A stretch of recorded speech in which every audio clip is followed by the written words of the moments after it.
ផ្លូវស្នេហ៍ដែលខំពុងពីដើរដល់ចំណុចវង្វេងធ្វើដំណើរតែឯងគេមិនដែលខ្វល់តស៊ូ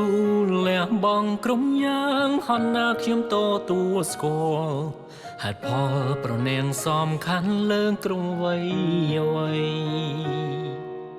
ខ្ញុំតែងទុំគេសំខាន់គេវិញទុកខ្ញុំរំខានពុំពីក្រុមយ៉ាងតែគ្មានលទ្ធផលហន់កាយក៏មិនដែលកិន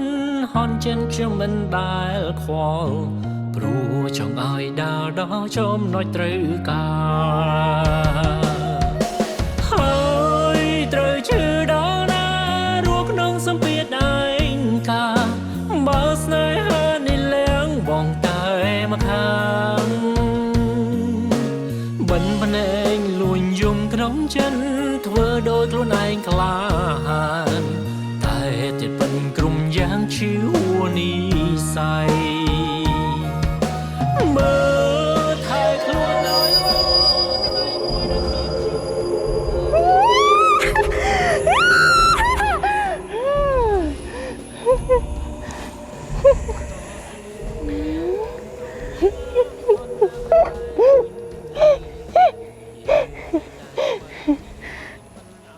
ឯងត្រូវតែរៀបការជាមួយយើងឯងចាំនិយាយទៅថាឯងចង់រៀបការជាមួយឯងបើមិនអញ្ចឹងទេអញនឹងយកនៅតែម្នាក់ទៀតអញនឹងសម្លាប់គ្រប់គ្នាម្ដងម្នាក់គ្មានឲ្យអាណារស់សោះ